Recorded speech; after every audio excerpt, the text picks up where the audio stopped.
update ng bayan, maasahan anumang panahon. Magandang araw po sa ating lahat. Narito ang latest update ukol sa lagay ng panahon at sa binabantayan nating habagat na siyang nakakaapekto pa rin sa malaking bahagi ng ating bansa ngayong araw ng Biyernes, September 6, 2024. Sa kasalukuyan ay nakakaapekto pa rin ang trough o extension ni Super Typhoon Yagi o ang dating bagyong Enteng sa extreme northern Luzon. Samantalang magpapaulan pa rin ang southwest monsoon o habagat sa nalalabing bahagi ng Luzon ngayong araw. Huling namataan si dating bagyong Enteng sa labas ng ating area of responsibility sa kanluran, hilagang kanluran ng Lawag City, Ilocos Norte. Papalapit na ito sa may Hainan Province o sa mainland China at tutumbukin naman ang northern Vietnam sa mga susunod na araw bilang napakalakas na bagyo. Ayon sa Pag-asa, isa na ito sa pinakamalakas na bagyong nabuo ngayong 2024 sa may Western Pacific. Ngayong araw nga asahan pa rin ang maulap na kalangitan na may mga kalat-kalat na pag-ulan sa Batanes at Babuyan Islands. Dulot pa rin ito ng trough o extension ni Super Typhoon Yagi o dating bagyong Enteng. Kaya posible pa rin ang mga pagbaha at pagguho ng lupa, lalo na kung may mga katamtaman hanggang sa malalakas na pagbuhos ng ulan.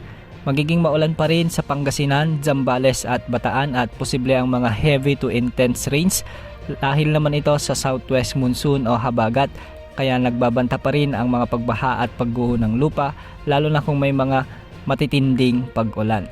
Samantala, magiging maulan pa rin sa may Metro Manila, Cavite, Batangas, Rizal, Laguna, Oriental Mindoro, Occidental Mindoro, Cordillera Administrative Region at ang nalalabing bahagi ng Ilocos Region kasama na ang Central Luzon dahil pa rin sa umiiral o enhanced habagat na pinalalakas ni dating bagyong Enteng at posible pa rin ang mga flash floods o biglang pagbaha at pagguho ng lupa lalo na yung mga lugar na ilang araw ng inuulan na siyang nakakaranas ng mga katamtaman hanggang sa malalakas na pag-ulan. Magiging maulap hanggang sa may mga kalat-kalat na pag-ulan naman at mga pagkidlat pagkulog sa Palawan, Quezon Province, Marinduque, Romblon at ang nalalabing bahagi ng Cagayan Valley, dulot pa rin ng umiiral na habagat. Posible pa rin ang mga biglang pagbaha at pagguho ng lupa lalo na kung may mga matitinding pag-ulan. Samantala sa nalalabing bahagi ng ating bansa, lalo na sa may Eastern Visayas at Central Visayas, may mga pag-ulan pa rin dulot naman ng mga localized thunderstorms. May mga kalat-kalat na pag-ulan din sa ilang bahagi ng Mindanao,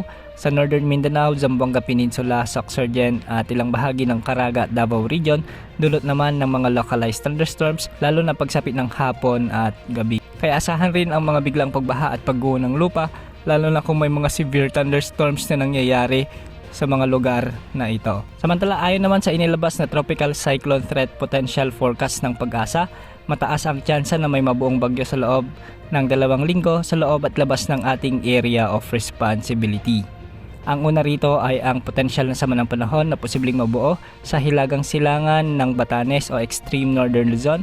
Nakikita naman na ito ay papasok sa ating area of responsibility, ngunit mababa naman ang tsansa na ito ay maglandfall o makaapekto sa anumang bahagi ng ating kalupaan. Posible lang nitong hatakin ang habagat na siyang magpapaulan naman sa kanlurang bahagi ng Luzon. Ang pangalawa naman dito ay ang potensyal na sama ng panahon, ngunit malayo ito sa ating area of responsibility sa silangan naman ng extreme northern Luzon. At ang pangatlo ay nakikitang medyo malakas o may mataas ang posibilidad na mabuo bilang bagyo at posible itong pumasok sa ating area of responsibility sa susunod na linggo o pagsapit ng September 12 to 18, 2024. Ang potensyal na sama ng panahon na ito ay nakikitang medyo malakas at ayon naman sa outlook nito mula sa ating ginagamit na wind models ay posibleng pumasok sa ating area of responsibility at maghahatak ng habagat. Hindi rin naman ito nakikitang makakaapekto sa anumang bahagi ng ating kalupaan, ngunit palalakasin na naman nito ang habagat na posibleng magpaulan sa Visayas at Southern Luzon. Yan muna ang latest update sa lagay ng panahon. Ito po ang weather update ng bayan, maasahan anumang panahon.